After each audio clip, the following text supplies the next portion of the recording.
Okay, here we are. Charles Moscowitz. Thanks for joining me, everyone, live at YouTube and at subscribing platforms. Dooovid is here. He's a fellow YouTube host. We talk religion, we talk Judaism, we talk Zionism, and do so every Thursday at this time, 1 p.m. Eastern Time. Thanks so much for joining me, Dooovid.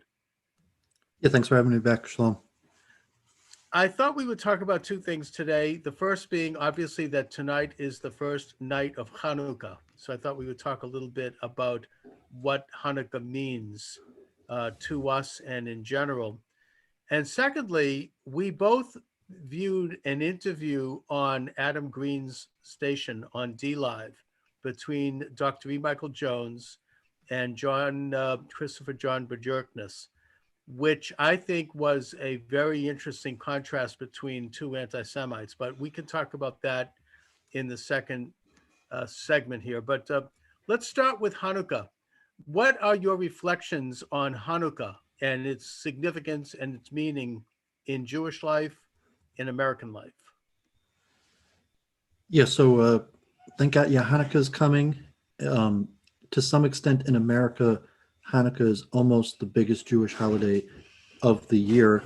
And it's interesting because it wasn't always that way. It was changed largely by Chabad and the efforts over the last few decades, as we mentioned, that even Justice Barrett had represented Chabad for Nathan Lewin as her first move out of law school. But I mean, contemporary of the story, obviously, versus the legends of Judaism, which are not necessarily that important. As a religious Jew, to like correctly understand the meaning of the Hanukkah story, you don't necessarily, like we have mitzvahs, we light candles, and it's a remembrance, and we have prayers that we say in rituals, but like a correct historical understanding of what happened or even the meaning of the holiday is pretty interpretable. And ironically, because Chabad in America came to be like a stump speech opportunity for politicians,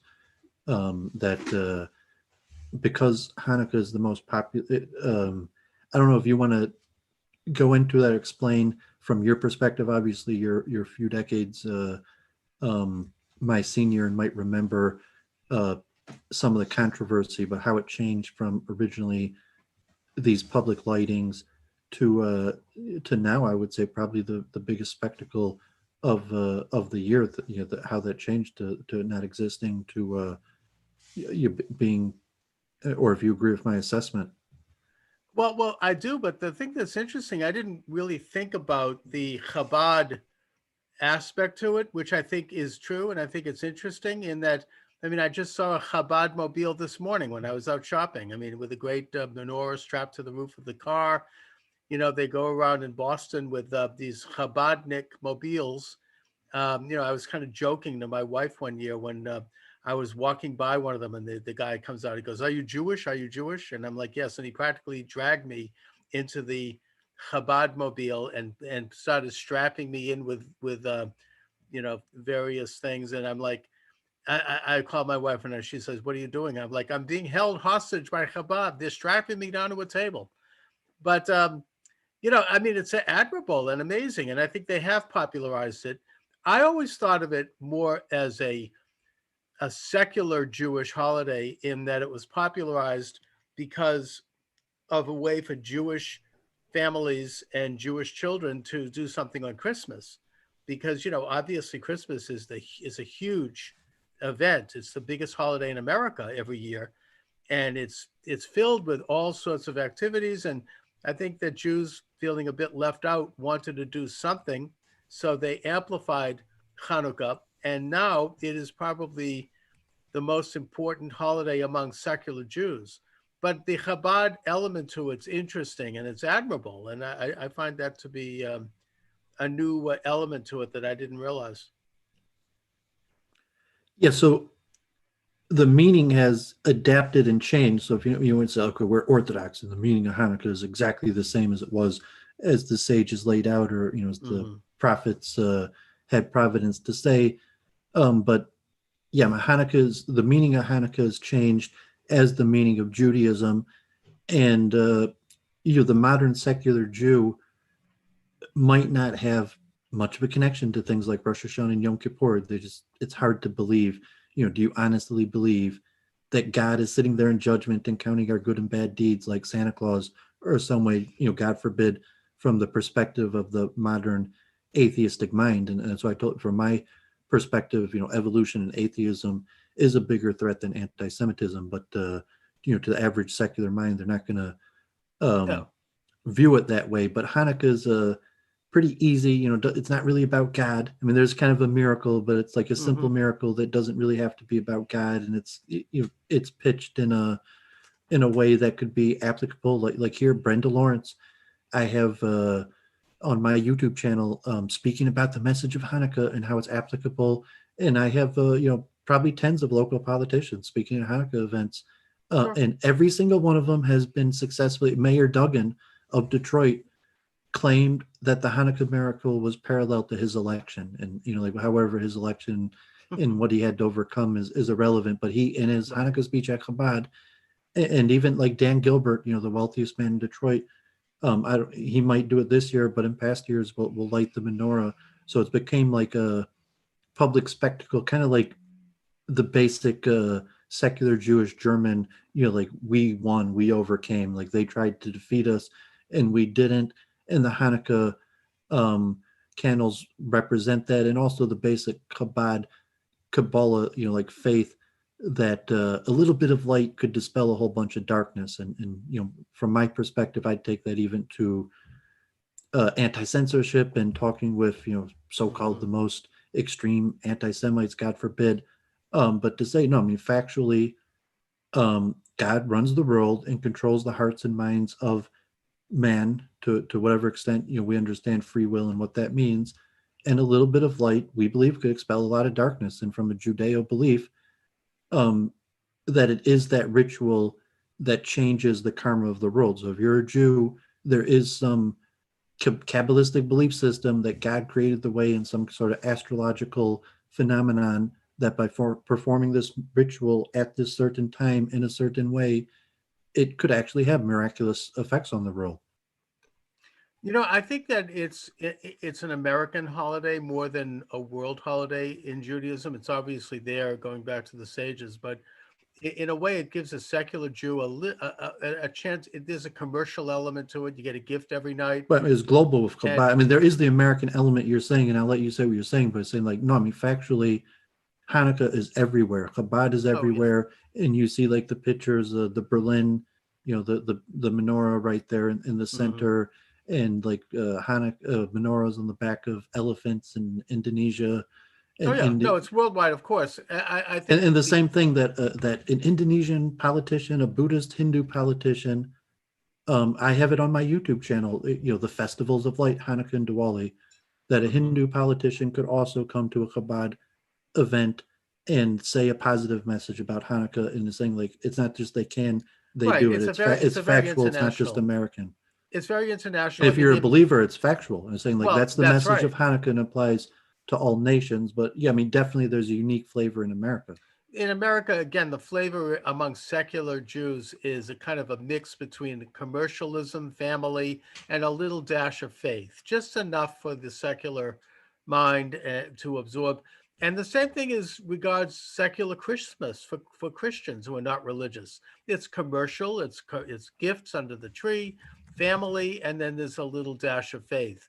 But the story of Hanukkah itself, I just want to touch on that because I think that it is a universal story, and it is not it's not a religious Jewish event. It's more of a political event, and it's significant. And I think it also mirrors the events that took place toward the end of the life of Jesus, and I'll tell you why I think so.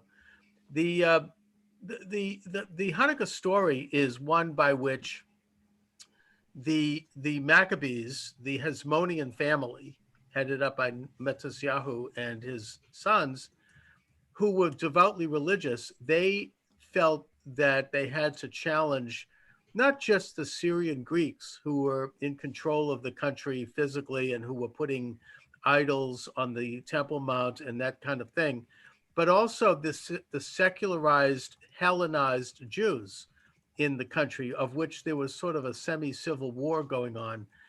And, there were these various practices that they found abhorrent to Jewish tradition, things like, gymnasium, where you had men in the nude wrestling and this sort of thing, and idol worship and all other practices.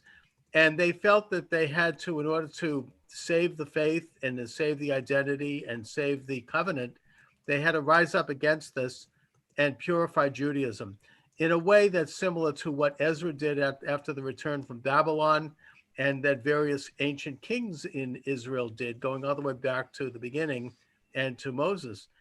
And they were successful in terms of retaking the Commonwealth, wresting sovereignty and independence from the Syrian Greeks, and then eventually through the brothers and then through the sons, namely Hyrcanus, they expanded the Commonwealth into a substantial state, very closely allied with the Romans, and one that actually, even though they continued with an internal conflict between the more secularized Jews and the religious, it accomplished a great deal in terms of advancing spiritual values, such as creating the world's first public school system and other things. I mean, this is the second Commonwealth of Judea or Israel.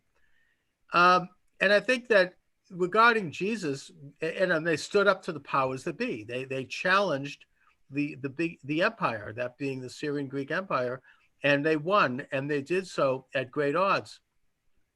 The parallel I make with Jesus is that at the end of his life, when he stood in front of Pontius Pilate, who represented the mighty Roman Empire, and which was the most powerful entity in the world at the time, the secular empire, and Pilate said to him, "Who do you answer to?" And Jesus responded by saying, "I answer to a higher authority. I don't answer to you. I answer to God." And in doing that, within an hour, he was crucified. And by doing that, he struck the same blow that Judah Maccabee struck when he stood up to the Syrian Greeks. He said, my sovereignty comes from heaven. My sovereignty comes from God, not from the state. My sovereignty is, and is to the great sovereign, the king of the universe. And I don't bow down to the state. I don't answer to fiat power by other people, even if it means giving my life. And in the case of Jesus, it did. So I think that those messages have been inspiring all of us all over the world ever since. And that's why the world admires Hanukkah.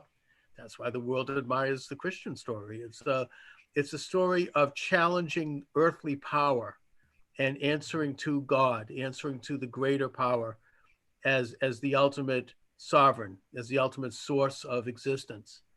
So that's my take on it, Dooovid. Yeah, from a scholarly level, I wouldn't be surprised if some of our conception of Hanukkah is actually taken from Diwali in Hindu mysticism. But the scholarly origins of the ideas or how we celebrate things doesn't necessarily matter that much for practical Jewish life. And it looks like Chabad is going forward with the Hanukkah celebrations, and they should. It's a mitzvah to spread the mitzvah, to spread the miracle of Hanukkah lights. But I don't know if people need to be there, so they might be live streaming or drive-in. I could make points on all the stuff you mentioned about Jesus in the Roman times, but there's probably more important things to talk about. I put note, the chat even, that the Roman emperor wasn't what you call secular; they were pagan. I don't know if secular. Okay, fine. They were, but they were physically the most powerful force on earth. But I mean, they didn't believe in like evolution and atheism. They believed in pagan forces. Right. So it wasn't like they didn't believe in God at all, or they didn't believe that the world had a creator. Well, they believed in they believed in pagan forces. Yeah, they believed in graven images, as the Bible calls them. Yeah, and even the Talmud states that atheism is more dangerous. The Talmud says a few places that it's more trustworthy to deal with a pagan than a denier. Well, I don't think in those times, putting that into context, there really was atheism. I think it was either paganism or monotheism, which was growing. Well, the Talmud mentions a concept of someone rejecting the creator completely, and that's worse than paganism. Interesting. No, that's an interesting observation. Now, I want to switch gears a little bit and talk about the issue I brought up at the beginning of the show. I had the opportunity of listening to the interview, conducted by Adam Green of Dr. E. Michael Jones and of Christopher John Bjorkness, both of whom I've interviewed on my YouTube channel. You've interviewed them on yours.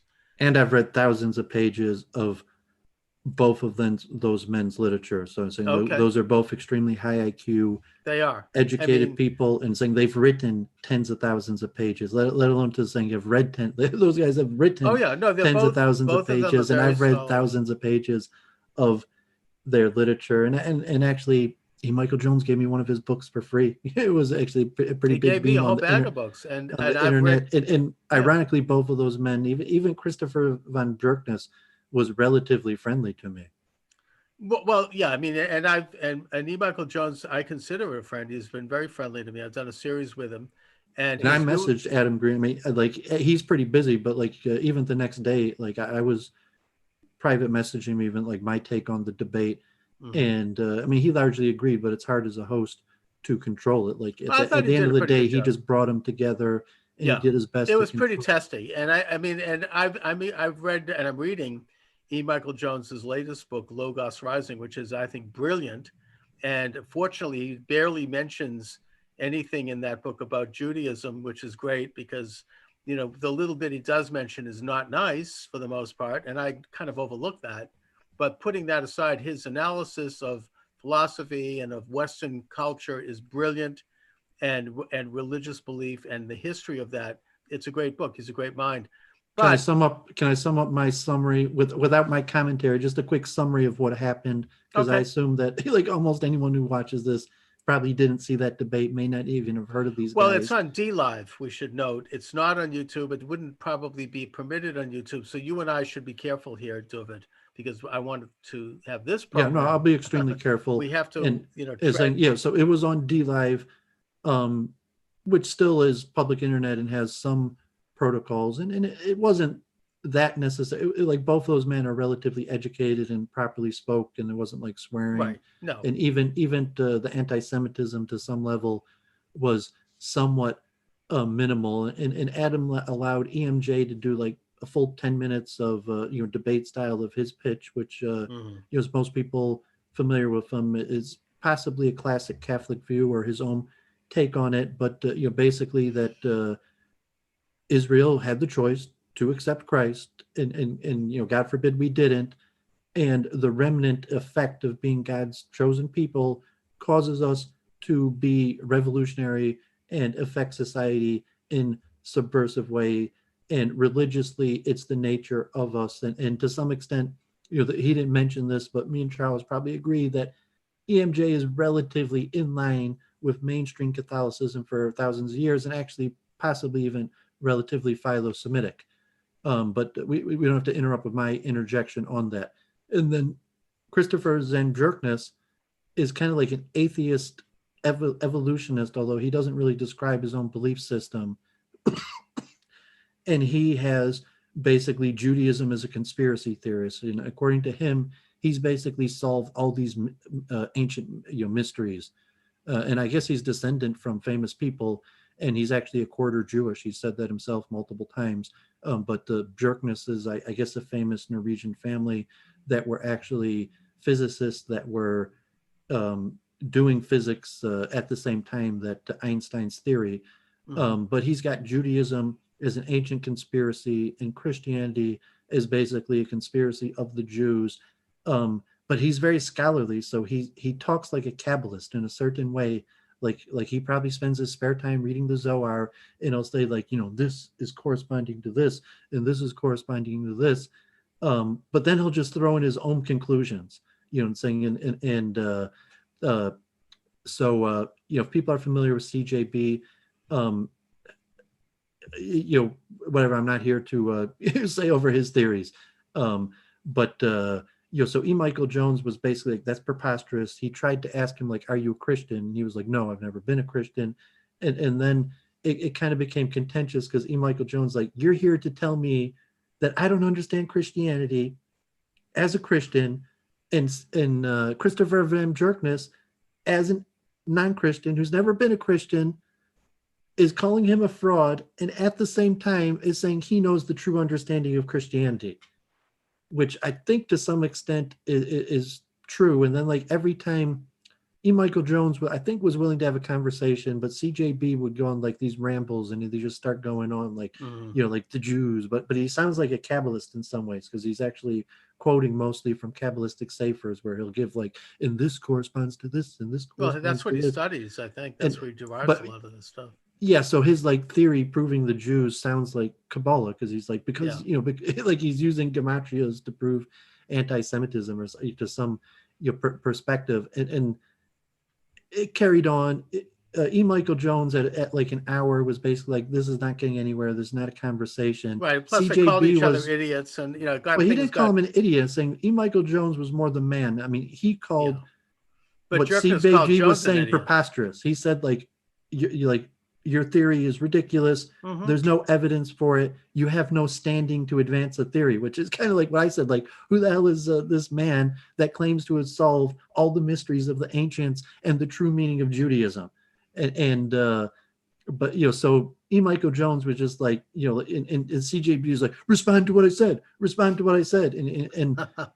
so it didn't really get anywhere. And then I messaged Adam Green my take. I said that CJB doesn't. E. Michael Jones knows how to handle large audiences. He's spoken to extremely large audiences many times. I don't think CJB has background in public speaking or religious figure. He's kind of an obscure, weird scholar that's not really good around people.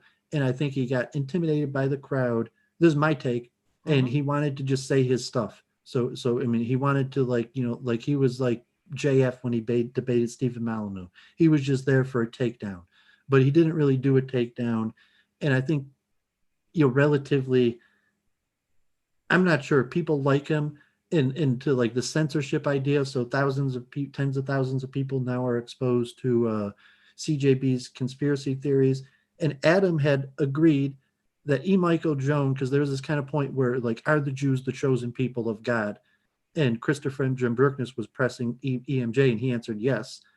And no one mentioned this, but people know that I think EMJ, from his perspective, wanted to expose Christopher M. Jimbruknis as a Jew.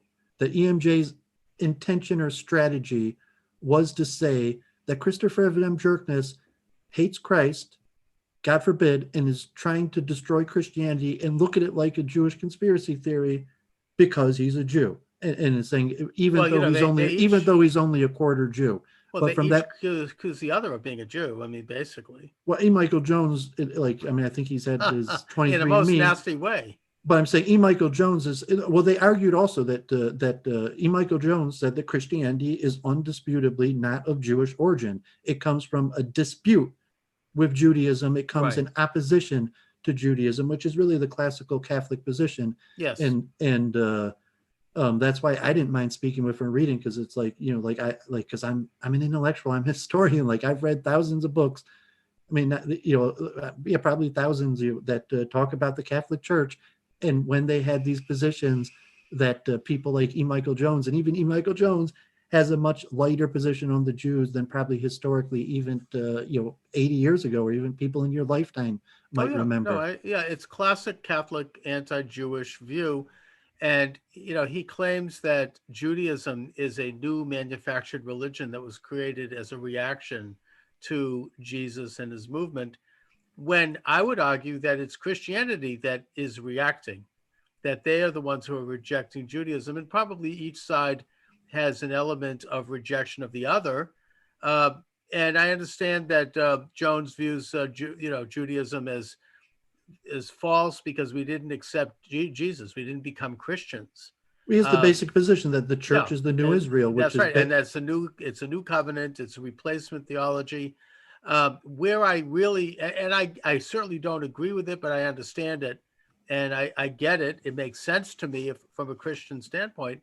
However, where I draw the line with Dr. Jones is his contention that Judaism is a rejection of logos, and that somehow the Christianity was a synthesis of Hebraic understanding and Greek understanding to create. They argued logos. About that also, and like they both kind of. I mean, I think E. Michael Jones seemed to know the Greek and they were it was like yeshiva, like new like It was, but I think it on was that like point, anti-Semitic yeshiva. Like they pulled out the anti-Semitism verse, on and then steroids. they were looking at the original translation of the Yeah. words, and But on that point, I think that Bajorkness, even though he had a bizarre anti-Semitic conspiracy theory about about Jesus being a disciple of Satan, and that that he continued, it's a Jewish conspiracy theory that would turn out 2,000 years later to behead the entire world, and that it's really Judaism in disguise.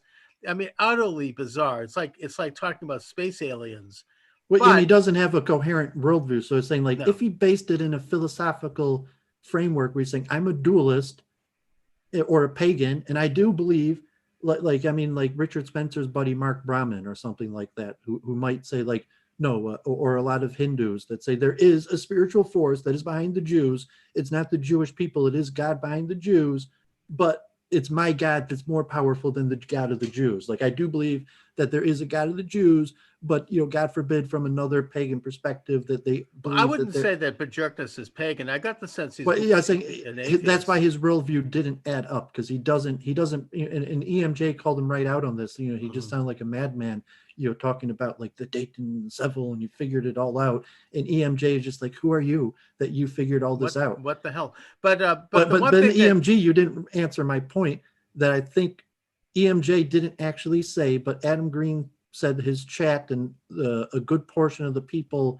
watching thought that EMJ was proving his Jewish revolutionary spirit by saying that no, Christopher James Jerkness is not a madman. He's just a quarter Jew. And the reason he thinks like he does is because of his Jewish revolutionary spirit. if by the way, if that's what EMJ Dr. Jones was trying to prove, then that's a contradiction. But he didn't say that was you're trying to. Adam Green said that Adam Green seemed to said be that. the consensus of his chat. Okay, I mean, I think that would, if that be the case, that's a contradiction in his Catholic view of Judaism, which is not Judaism as an ethnic or racial group, but more as a religion, and that it's a false religion, and that somebody can solve that problem by becoming Christian. He's saying that's logos. He's saying Christopher James Jerkness is against the church and Christ because it runs in his blood as a Jew. I mean, that's basically again, he didn't actually say that, but that's I don't think that's what. I mean, I don't know what was really. So going that's a on more there, that's a more I don't think that's what. that's a Michael more Jones was severe saying, criticism than E. Michael Jones is actually saying, that people in the and I chat. don't think Jones was thinking in those terms, because I don't. I was saying people in the chat who were watching that were No, that thinking may those be terms, because and God forbid, that's why they're question real about censorship. anti-Semites. They That the believe people in the chat who are watching that might, God forbid, think that maybe they're both right. Maybe, God forbid, all of E. Michael Jones' critiques they're about the both Jews are wrong, I true, think. and all of CBAG's critiques of the Jews are true. And they're saying, God forbid, that's why censorship's a bad idea. And Well, because look, I now mean, you I have, think that the idea and that Adam Green also, saying Adam Green seems to be fixated on this whole thing about the Noahide laws and the Messianic times in a way that is a complete misinterpretation in these guys' of mind, Judaism, of in these Noahide, guys' and of minds, all Temple's. three of them are defending themselves against the Jews. Like, they don't appear to be, from their own perspective, like my own psychoanalysis. I mean, certainly Christopher M. Jerkness, like he might, because he's a quarter Jew, he might feel like that he's like, God forbid, these Jews are trying to kill me.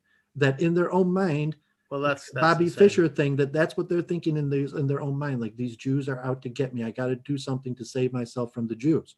And why they think like that is a question of psychoanalysis or human behavior. It's an issue of mental problems. But I mean, their own conclusions, they all have a different version of thinking that. In the broad sense, I think, though, Bajorkness was right, as I was saying, in one particular isolated point, in that the idea that Judaism is a rejection of Logos. He points out that it was Philo of Alexandria who integrated Judaism and Greek Logos. I would suggest it goes back further than that. I would suggest it goes back to Sinai, in that we embrace Logos. Judaism is all about Logos. Logos is, in the Greek term, that it means rationality, reason, the law, the word, as it were. I mean, which goes back to Genesis, when God gave Adam the ability to name the animals and the plants. That was giving him language, the use of the word. That was at that point, when Adam became different from all other living creatures. And it was at that point when the soul entered his body and he became an image of God. So Judaism is all about logos. We're all about identifying existence and reality and using language to do it, using the word. And we're all about a merge between such reality, identification of science and reality with the belief in God. I mean, it's a synthesis of the two, and it's based upon the assumption that God is God, that God is real, and as such, science is a reflection of God. And so I think that the classic Christian idea that somehow because we didn't believe that Jesus was the Messiah means that we rejected Logos. I understand it intellectually. I even understand it from their perspective spiritually, but I disagree with it. And I think that Bajorkness actually in an indirect and a backhanded way debunked that particular point of view. But Bajorkness's whole theory is really bizarre, and it's I would suggest based on a certain, and this is just an opinion from my I'm a Hindu. Like I say his theory is not bizarre, and I would even say that a large portion of humanity process information in that way. And maybe if you don't have Hindu leanings, I mean, saying like it's bizarre. It's so to say anti-Semitic, but it's saying like that thought process is in fact not bizarre. And I would even argue that a good portion of humanity's minds work in that way. Oh, I agree, but it's based on a malevolent view of life. I mean, the man is obviously filled with hate. I mean, you can tell. Well, he was, I mean, God forbid, as Gage and Adam Green, like they always play these videos of these rabbis, and that's why I kind of like, God forbid, Adam Green and Gage, because they play videos of these rabbis, and the rabbis are always quoted on their videos saying that anti-Semitism is caused by bad Jewish behavior. And from a certain perspective, Christopher Van Jerkness hates the Jews because his grandfather abandoned him. And saying he is a self-hating Jew, and that's what he said. Yeah. He openly said it to Adam Green, and he doesn't look at himself as a Jew. He says he knows his grandfather was a Jew, and he never met him. He abandoned him. So from a certain perspective... I don't disagree with that. I mean, look, a lot of the worst anti-Semites of history had Jewish backgrounds. Look at Torah. But I'm saying it was Jewish bad behavior that to a certain perspective, exactly, like it makes sense. Why is this man such a rabid anti-Semite? Yeah, because like, something it's his own grandfather that he hates, and he might have good reason for hating his own grandfather. Maybe he does, but the problem is that they blame the Jews for I mean, look, I even have a situation in my own family where that happened. I mean, it's anecdotal, but I had a grandmother whom I never met. She passed away before I was born, but she's very angry at Judaism because her father was very ill and at home, and he did not want to call a doctor because it was Shabbos, and he passed away. And she was angry because she felt that this is ridiculous Jewish practice had led to his death, and he could have been saved. So, we can have situations like that where people blame an external for something that was a choice made by someone that might not have been the right choice at the time. And by the way, in Judaism, you would be allowed to violate Shabbos to save your life. I mean, if this man needed to see a doctor, they could have done it. So it was not even accurate to blame Judaism for that. But people do that. That could have been Bajorkness's background. Who knows what motivates him? But he comes across as hateful and as nasty. And I mean, even when I had him on my show, I'll admit that I became a little emotional when he started to disparage the Jewish character. And when I did become emotional, he reacted by hanging up on me. And that ended the show. And maybe a week later, I sent him an email, not basically apologizing, not for my reaction, but for my interruptions and my overreaction, even though I stood by my position. And I told him that he was welcome to come back and give the show another chance, and that I would try to be more modify myself. And his response to that was that he threatened to sue me if I ever contacted him again. So, a pretty deranged fellow, I would suggest. And his theories, that's almost normal. I mean, God forbid, that's almost normal. I mean, it's in like what world do you live in where that's not normal?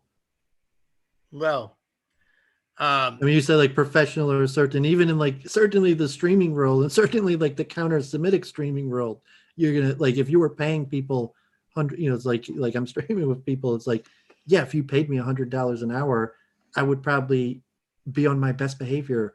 But like Well, that's right. I'm Of not getting paid course. for this, and so for that, what Well, world do you I live in where probably the did, although I when probably I did said free become. speech, I said like these guys, I get hit like that with people on the street constantly. Yeah, but I And think that and as a and to me, radio it's or interesting because like you could learn people put patterns together. So jerkness, from like a psychoanalytic view, he's saying Jew, God forbid, equals the devil because God forbid his grandfather was a Jew something and he happened to knew him, yeah, that his grandfather was a devil. So he's putting that on all of on us the entire Jewish people. or whatever Exactly. caused him to make that connection. But yeah, people Well, make isn't that in a make way the entire Christian argument? Because well, not the no. I mean, well, there's a I'm lot more. saying There's that a lot more to it. But I'm just saying the patterns no, that but people make because when they just certain connect Jews one thing to another. because And certain Jews might have advocated to the Romans that Jesus be executed, therefore all Jews are the devil because I of read like this. 400 pages yesterday. I was trying to do research for free speech, and there's not too much on it. And I was researching the disputation of 1240 with Nicholas Donin and Mhm. Yahilma Paris. And I assume you know a little bit about it. If you wanted to, Yeah, he was a heretical Jew who looked back with anger, and he went to the Pope and well, so and I tried to saw expose the Talmud. reinterpretations of saying that no, it was God forbid, Yahilma Paris was corrupt, and Nicholas Donin was some people hold a Maimonidean Jew, and he held the principles of Maimonides.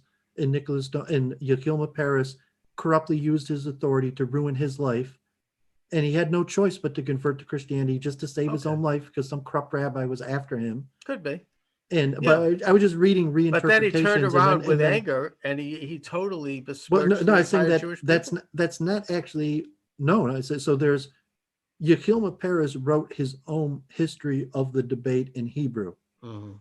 and then Nicholas Donin wrote his own uh, His account refutation. of it in Latin, and then there's other accounts.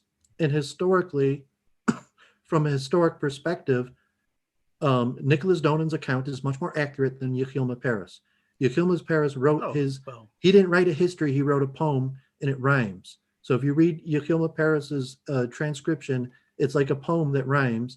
And it starts out saying how like that may not even be true, that Nicholas Donin ends up getting killed by his fellow Christians. And historically, it's clearly demonstrable by any historical phenomenon that Yahilma Paris's record of the disputation is largely inaccurate.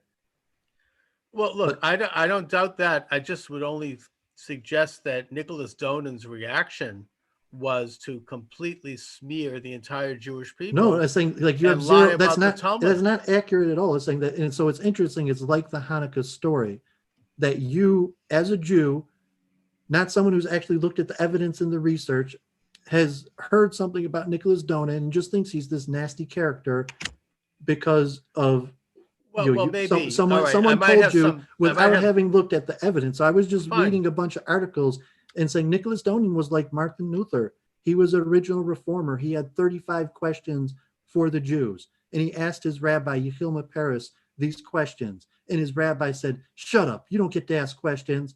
And then when he kept on asking questions, he publicly threw him out. And then he tried to ruin his life for 10 years. Sure. Everything he did, he tried to ruin his life. So eventually, he had to convert to Christianity. And then, from a certain perspective, Nicholas Donin was trying to defend Judaism to the non Jews. That Nicholas Donin's intent the whole time was not that he was vindictive, Hmm. he was actually trying to defend Judaism. Well, And the look, whole reason Dovid, that it came that way I'm was not a because of the scholar of corruption of the the rabbis. rabbi. Okay, I'm not a But I was saying scholar that's of the historical. situation. God forbid, God forbid. But I'm saying like we know a Yehilma Paris because we're Jews and he's a polytospos. You pick I up the get what you're Talmud. saying. It's like But from it's a historical confirmation bias. perspective, and you even listen to Hillel Abramson, Henry Abramson, or the history of Hanukkah. Yes, If you I listen to him. objectively interpret Hanukkah, our legends are basically 90% historically inaccurate. Well, I mean, look, I will acknowledge that I probably have, you know, confirmation bias when I look at this, and I'm not a scholar of Nicholas Donin. What I do understand, and my source on this actually is E. Michael Jones's book, The Jewish Revolutionary Spirit, which, by the way, in his 1,000-word book, he doesn't even mention any Jews until about halfway into the book. It's mostly about Christians calling each other Jews, like Protestants call the Roman Catholics Jews and the Catholics call the Protestants Jews. Putting that aside, he does mention that Nicholas Donin went to the Pope and he claimed that certain passages were in the Talmud, specifically that one had Jesus in hell up to his neck in burning excrement forever, and that he told the Pope that he should to burn all of the Talmuds. The Pope didn't really want to go that far, so he sent Nicholas Donin to King Louis IX of France, Saint Louis of France, become a saint, and it was Louis IX of France who burned the Talmuds, and he burned 13 crates of Talmuds right in front of what is today the Hotel de Ville on the Seine. Now, I don't think there's any proof at all that there's a passage in the Talmud that says that about Jesus. I've heard arguments. It's not even accurate E. Michael Jones is like, God forbid I knew this by Rabbi Balkany, actually. Like, there was this guy who was there and he was pretty smart, but I always told him he was like a B-rate encyclopedia, like a second-rate encyclopedia. He had information about everything, but it was like second-rate information. Well, so it's like, I read 400 pages yesterday. Yeah, look, Nicholas Donin in the disputation. It's saying like, E. Michael Jones has some scholarship, but like, no, he's not an expert on the 1240 disputation. And his scholarship on Jews, you could see his bias his bias from the amount of research he did versus how he looked at it, and even how he portrays Donin negatively. Like E. Michael Jones, why can't he portray? You could see his bias, and I'm even saying I'm trying to judge Donin favorably, where he's like, you're saying he has some axe to grind against the Jews. You say, well, maybe he's just trying to save himself against some rabbi who's trying to ruin his life. Could be, but the point is, and he was from the Adam Green perspective, Nicholas Donin didn't hate the Jews. He was, in his own mind, he was trying to save the Jews from the corrupt rabbis that rejected him. Well, then why did he lie about the Talmud? Because he didn't lie, saying that's a completely ahistorical. If you looked at it, there were 35 questions. In the Talmud that says that. Well, saying like about Jesus, you have to read the evidence, and saying that wasn't Donin's complaint. I have heard Donin didn't go to the Pope and say, "Did you know the Talmud says that Jesus is burning in excrement?" That wasn't what Donin did. Donin had a whole list of 35 complaints, and it was kind of like Martin Luther. It was more theological. So he never went to the Pope? He went to everyone. He went all around. Why would he go to the Pope complaining about 35 points in Judaism? Because there was some crazy rabbi trying to ruin his life. And so, but that doesn't answer the question. Why would he therefore go to the Pope in Rome with what was he trying to accomplish? He was trying to override his rabbi. His rabbi was the go-between between King Louis the Ninth or whatever and his mother and the Jewish community. So this guy was God forbid, in a really bad situation. He had been excommunicated in front of everybody, and the rabbi was putting the pressure on to try to ruin his life. And this rabbi was the advisor to the queen.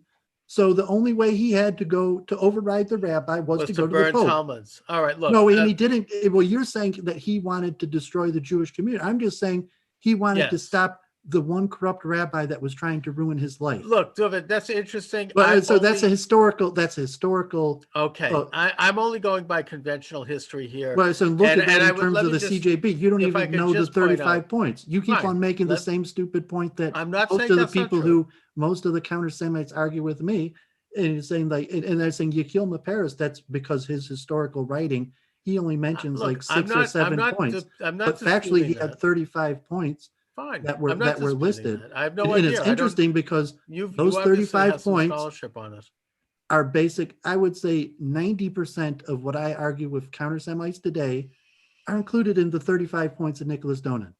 Okay, fine. You have some great scholarship on it. And E. Michael Jones. I don't even have great scholarship. I'm just saying that the 1240 disputation that you have, you've already said that E. Michael Jones and you don't know enough about, and you could actually read this stuff if it's interesting. But I'm saying that of the 35 points that Nicholas Donin listed, that that basically encompasses You've 90%. already said this 3 times. Look, I'm making the point here that Dr. Jones's book, The Jewish Revolutionary Spirit, and I think a lot of his research on Jews, if you look at the footnotes, and he does a lot of footnotes, he draws his information from other third-hand sources who are not well motivated. They're anti-Semitic sources.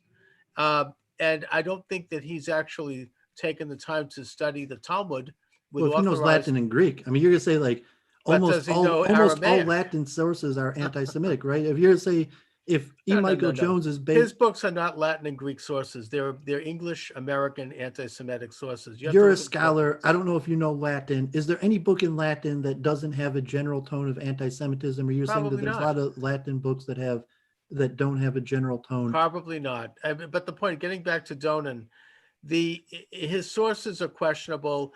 The history of Donin's involvement with the Pope and with King Louis, I don't claim to know. I'm not a scholar of this.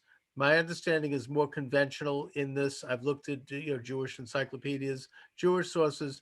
Generally, that's what is described. Now, the far as his 13 points go, that's quite 35, interesting. 35. 35. Thank you. That's interesting. I'd like to see it. Maybe they're valid, but I do not believe. I mean, again, conventional history says that he made this charge to the Pope and to Louis about the Talmud. Yeah, because it's your Deborah Lipstadt Judaism, where it's like he's a no goodnik. Well, Rabbi Yechiel, when Nicholas Donin was a little kid, saw that he was a no goodnik and he was right. All right, and he grew up to be. We've already gone over the background of it. My question to you is: did he or did he not tell the Pope and King Louis that passage about Jesus was in the Talmud? That may have been one of the 35, but okay, fine. Well, but that's that wasn't the one that led to its no. burning. But I'm saying no, it wasn't. That was saying the one perception. It was according to Lewis. No, I was saying so. The perception that the Talmud was burnt because it said Jesus was burning an excrement appears to be historically inaccurate. It was burnt not because the Talmud per se said bad things about Jesus, but for a whole bunch of reasons. And Yechiel Paris, who basically bashes the guy and said that he got killed well-deserved after this, which may also not be true. But Yechiel Paris, who writes about it in a poem form, who opens up the poem saying how his opponent was justly killed shortly after this, only mentions these few points. But historically, it's unlikely that was the majority of the debate. It was unlikely that's why the Talmud was burnt, and it completely ignores the other 30-some points that was likely the same points that are being brought up today. And so you're making you're falling for basis Jewish legends of rabbis and superstitions, like I said, the Deborah Lipstadt no goodnik, who just was dumb and tried to ruin everybody. That may be. Look, and if you look into it, it's like no. I mean, probably the rabbis were corrupt, and probably Nicholas Donin, if he tried to speak up against the rabbis, they would have just ruined his life.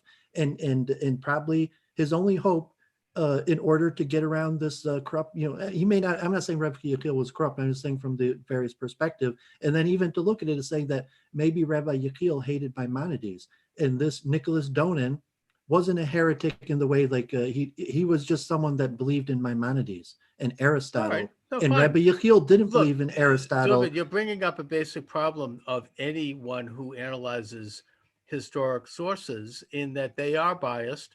We could look at, for example, if you study Roman history and you see how some of the emperors are portrayed so poorly, like, for example, Caligula or Nero as this villainous figures, that the historians that wrote those histories had a political motive because they were hired by the... That's what we're talking about, because it's Hanukkah. That's well, yeah, but the point is that they were hired by the Senate, which wanted to depose and denounce these emperors. So anything, when you look at history, you have to try to understand the bias of the people, even at its source, and what their motivations may be.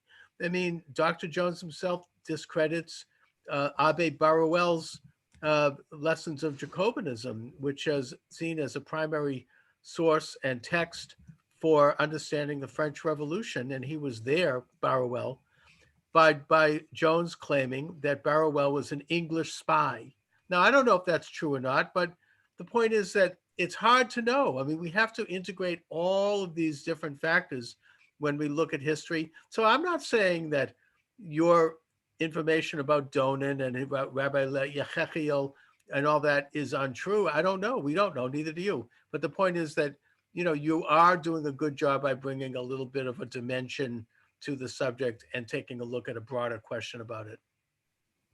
Yeah, and specifically, we're talking about the debate last night, and saying, as a Jewish scholar, you could say to a certain point, almost nothing new was displayed last night, and like any person familiar with historical Jewish disputations, saying like this wasn't like a high rate, like on a historical level. Are we back to talking about Jones and Bjorkness's debate? Yeah, and Okay. I mean, both of those men have quite a bit of scholarship, but I don't think there's that much. In fact, this guy Robert Lawrence in the chat on YouTube, he was on the Luke Ford show, and then I talked to him. He's got his own theories, and he said he's been reading your books. He's been quoting your books. And he's been. I've gone back and forth with him on Twitter. Yeah, I mean, I don't know. I had him on the Week in Review, and he had an interesting idea, but like about conspiracy theory. But he was basically saying that conspiracy theories have a certain anti-Semitic heart to them, which me and you both largely disagree with. That is saying that there are anti-Semitic conspiracy theories, but I'm not against conspiracy theories, and think that most conspiracy theories are just a general way of checking power, and even anti-Semitic conspiracy theories are generally people's attempt to check power. That people, when they say they could be wrong or they could be malevolent, but in essence, that people come up with conspiracy theories because they're trying to understand, power in the world. But I didn't want this guy to just keep on repeating it. Like I didn't need him to repeat everything that Patrick Little and all these guys had ever said. I wanted him to intellectually frame his argument, but he kept on just like trying to prove his argument by repeating what these other people were saying, and it's like, one, that's not good for YouTube, and it wasn't the content that I wanted. But he said he wanted to come on your show, and then also he's not even using his real name, which might be understandable. But I said, like, you're gonna have a hard time in like broadcast getting your ideas out there, because there has to be some sort of value proposition that something you could. Why are you going to get your information from somebody who's can't even tell you who they are? I'll put them on my show, but not on YouTube. Probably I'll just do it on Podomatic and Rumble. I've got other venues where I've got a little bit more leeway, but it very well may not be appropriate for YouTube. The getting back to the subject at hand, I care about this because I believe that both Jones and Bjorkness represent different but similar anti-Semitic views. And I understand that Jones hates the term anti-Semitism because it is a racial term that was brought up by an Enlightenment thinker, Wilhelm Marr.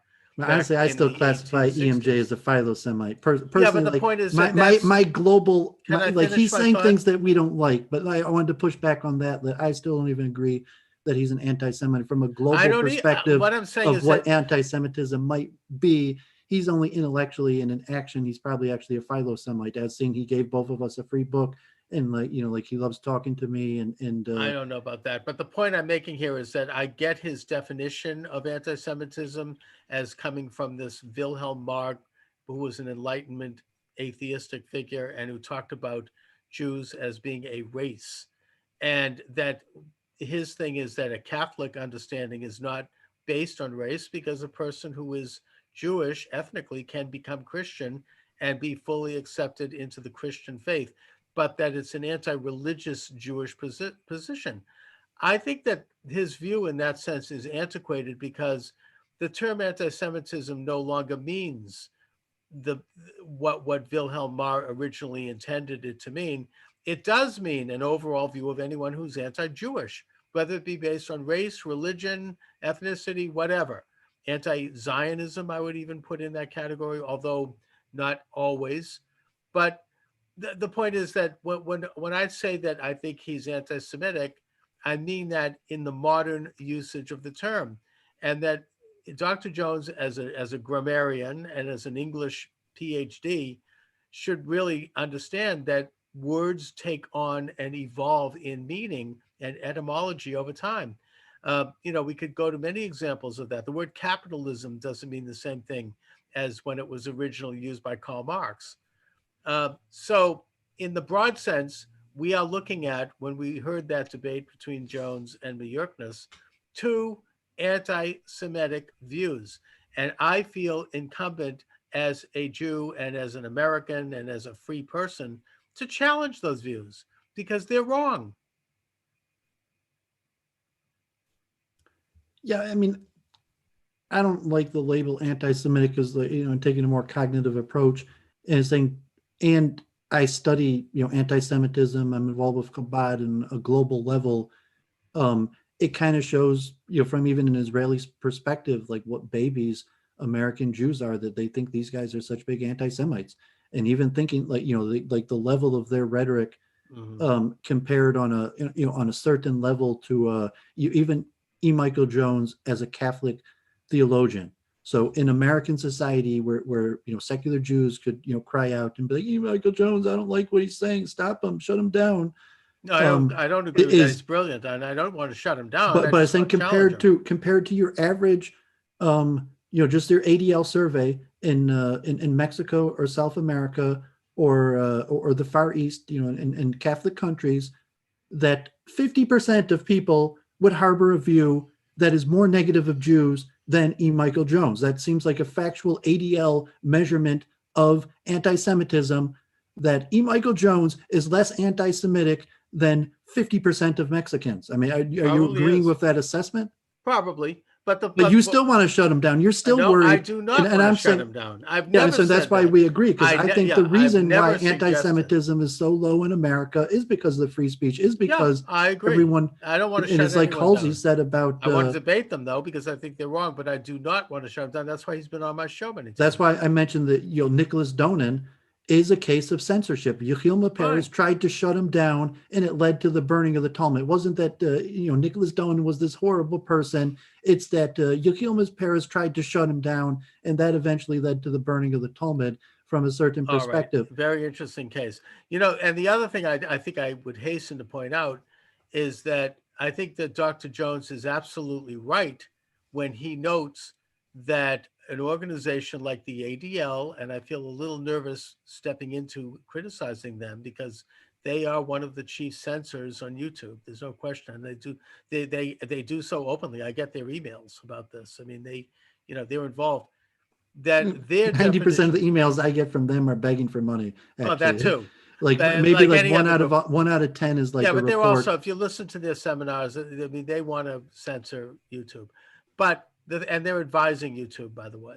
However, I believe that they are dead wrong, and I agree with Michael Jones when he does say, and maybe not explicitly, but implicitly, that the ADL and other left-wing Jewish groups define anyone that doesn't agree with the left as an anti-Semite, which means that, for example, if you are pro-choice on abortion, if you oppose gay marriage, if you oppose open borders, whatever it might be, if you support Donald Trump, whatever it is, you're an anti-Semite. And he's right about that. And that's wrong. That's what they're doing. That's your pushback is like, because I'm not even calling CJB and EMJ an anti-Semite, but you are. Yes, I am. But you open up the door on yourself in a way that I never open up the door on myself, because even these guys, I mean, I could say my impression is they're not personally dangerous. That I don't think those people are their ideas might be. I don't think they're dangerous. But they're not their ideas. They're saying ideas that have been around for a long the ideas they've embraced are anti-Semitic. However, but I mean, if it's a question of personal damage, is not anti-Semitic. But I'm saying if Adam Green, if I say here, me, David Kelton, or you, Charles Moscowitz, I don't think any of these people are out to get me. Even though their opinion, and even though someone might listen to them, and they might, I don't even think someone would listen to them and be out to get me. No, their ideas and their opinions could lead to that. But these guys these guys correctly feel that Jewish organizations are out to get them, and they're doing what they're doing as a pushback against the Jewish organizations that are out to get them. Well, fine. Rather than look at and within American free speech, like they're not against any Jew. They're not attacking single Jews. Yeah, but rather than phrase it that way, all I'm suggesting and what I've backed up by my actions is that we should debate in open and have a reasoned Yeah, but you can't debate them. I conversation. mean, you're like CJB. You can't debate them if you're calling them anti-Semites. Yes, you can. I have debated them and will But debate them. but they don't debate you. They don't want. Yes, They're they not going to do. debate with a guy who insists on calling him an They come on anti-Semite with because they don't call themselves.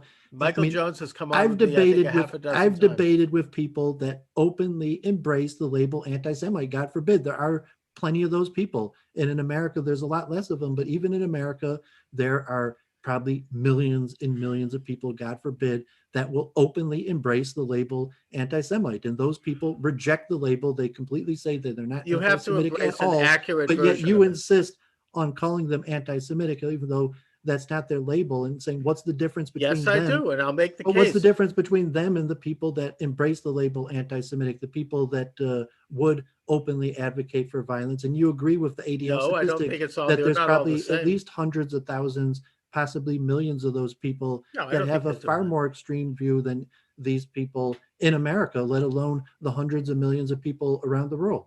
Look, they take on, at least in the case of Jones, a traditional Christian anti-Semitic view. And by the way, in one of my debates with Jones, and I should mention But this, those are both people that would defend you. Like you as a Fine. Jew should say, if you were in a room and someone tried to beat you up because you were a Jew, that Adam Green, E. Michael Jones, or Christopher Van Jerkness would probably help you, not the anti-Semite. well, I don't know about Vajerkness. I'm not sure. But Jones, you're right.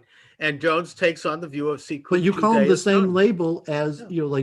but he's an anti-Semite, even though you would agree that if some crazy neo-Nazi was Because trying to his beat you up, form E. of Michael Jones anti-Semit- would probably defend you. Because his form, not all anti-Semites are the same, and his form of anti-Semitism, Catholic anti-Semitism, is based on the principle of Sikut Judaeus, Yeah, as but it's he a belief says. system, not an action system. And that's the point. Like, Well, what's the point is that in the principle of Sikut Judaeus, my understanding, and it was originally came from St. Augustine, is that the Jew is to not be molested in any way, not to be attacked. Their synagogues are not to be burned. They're to be left alone to worship, as long as they take on a certain second-class citizenship status, as long as they don't speak out, as long as they don't involve themselves in the culture.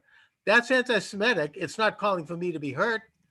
But under Dr. Jones's understanding, I probably couldn't do this show right now. But yes, if I'm being hurt, he would defend me.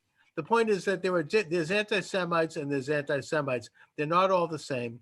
He embraces a traditional Catholic style of anti-Semitism. On my show, he asked me point blank, he said, do I think that there's anti-Semitism in the New Testament? And my answer was, yes, I do. The book of John has anti-Semitic statements referring to Jews as the spawn of Satan. And yeah, but it's like there's a synagogue lot of of Satan. anti-Semitism, and like, is there anti-Semitism in Judaism. Moses? No, From but that there's- perspective, is there anti-Semitism? And obviously, most likely John was written by a Jew. But certainly, if you're going to take that criteria, you say there's no anti-Semitism in Isaiah or Moses. Well, I don't see how there could be anti-Semitism in their views. I would say that there was some anti-Semitism in Jewish Even God, writing. I would say, the argument saying like from the, God forbid, like a Marcionian perspective, but it's saying that Yeah, I would say, look, I mean, that the statements that God speaks to Moses himself in a contemporary political correctness would be considered anti-Semitic, even God's Why? own words to the Jewish people. Why is it considered anti-Semitic? Well, I mean, just because it's stereotypic racism. God calls us a stiff-necked people, and God. That's not anti-Semitic, but it's a stereotype. That's anti-Semitic fine. I don't say think, that I don't there's a see that as- stereotypical. and I don't think he was saying that to, I don't think that's, I mean, to describe a certain We're ethnicity- rebellious people. And saying like God himself says that we're rebellious people. Well, rebellious in our mission to know God, which was more than any other nation was doing at the time. I don't think that's. E. Michael anti-Semitic. Jones even said that himself. He said he's the true follower of Moses. Well, that's the Catholic view. They Yeah, believe so I'm they saying you're going replaced to say that Judaism. if you're going to say the New Testament, he's saying like, sorry, Charles, like I'm doing the Jews a better service than you. Like you're listening to the wrong Jews. And I understand That's that. what Christopher Van Jerkness is kind of saying, that E. Michael Jones is. Van Jerkness is saying that Christianity is secretly Judaism and that it's a conspiracy. I mean, it's completely a bizarre conspiracy theory. And he says the goal of it, God forbid, is the extermination of the non-Jews. That he's claiming that the purpose of Judaism, utterly ridiculous, which is even beyond like any historical. I mean, God forbid. And by the way, I Van thought that Jerkness theory is more anti-Semitic than anything It I've is. ever read historically, because I he's couldn't claiming agree the with you purpose more. of Judaism is to destroy the non-Jews. Exactly. I couldn't agree with you more. And I thought that Adam Green, by the way, did a very good job of bringing that up. And he also came up with a very interesting post to Dr. Jones when he said, if the Jews, in fact, did, were responsible for the crucifixion of Jesus, which I would argue we were not, but putting that aside, then how could you have been saved if Jesus wasn't crucified? You should thank the Jews for that. I thought that was, it's like without that chain of events, if the Jews simply said at the time, they simply sent him into exile, or they said, ignored him, then there never would have been this whole faith based upon the martyrology of this man as sacrifice to God. So in a sense, they should be thanked. Although Jones came back with a pretty good answer to that. He said, look, I don't think that we can recognize the sin of the Jews without, necessarily still not admiring the fact that Jesus died for our sins. But anyways, we're getting off of the topic and probably getting in trouble. Dooovid, let's, what else? We're reaching toward the end of the program. Briefly, what else is new? I don't want to talk politics today. There's nothing really to say about that. What's going on is going on. What else is happening in your neck of the woods? So let me mention this man, Dr. Les Glassman. I mean, God bless him. Monday, I'll be speaking in this Root and Branch Association in Jerusalem with this man, Lowell Gallen and Les Glassman. Lowell Gallen, an American who made Aliyah, and Les Glassman, a South African who made Aliyah. And Les Glassman, I'm going to be giving my speech about why Jews should oppose censorship and support free speech, even in increasing anti-Semitism. Wonderful. So Les Glassman was the speaker on Wednesday, and his speech was his time at the Israeli stamp commissioner. And it was fascinating, just like a lesson of Zionism and something me and you could learn from, saying if me and you have any hopes of making it to Jerusalem in our lifetime, that, this man was a dentist who made Aliyah to Israel, and he was an avid stamp collector. And he had a good enough stamp collection that was to be displayed at a stamp show in South Africa, that Israel politically, for whatever reason at the time, was like, do it on behalf of Israel. Like, so he'll officially be representing Israel, displaying his stamps. Mm-hmm. And then from there, he rose, not like, I don't think he was involved with like, I'm not exactly sure, but he represented Israel internationally at stamp shows, and they trusted him. He had insurance, and he would take extremely valuable stamp collections to these shows, and even they have like a stamp world championship where some Israeli won.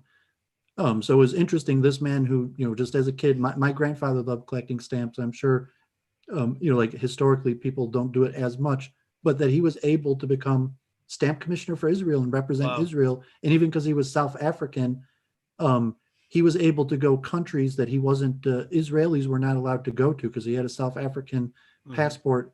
He went to like Jakarta, and then he has these videos of people who loved Israel and Jews everywhere he went, just some guy in Indonesia that wanted to sing Hava Nagila with him or various things. And I told him, like, I have done that hundreds of times. I have sung Hava Nagila, even though I don't like that song, hundreds of times with people because like everyone knows it.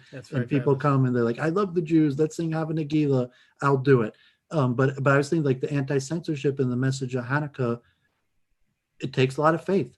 You have to, and God forbid, like, I'm not going to go, Chabad rabbis got to make their own decision. I'm not going to put any Chabad rabbi in danger, but you believe like, yeah, you could send the anti-Semite to the Chabad house and some Jew will talk to him, or you could just trust in the Jewish people that people like Jews, people have met Jews, even from my times at Counter-Semites, most Counter-Semites have admitted to me that they've known and met Jews that were nice to them in their lifetime.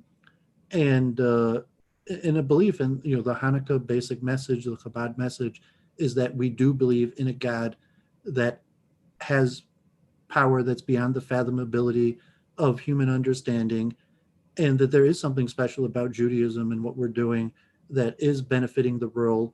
But from the religious perspective, Adam Green and a lot of these counter-Semites are right that the rabbis say that anti-Semitism is largely caused by bad Jewish behavior. And it's a lesson. When we say anti-Semitism, that the way from a religious perspective, like repair the world, is to perfect ourselves.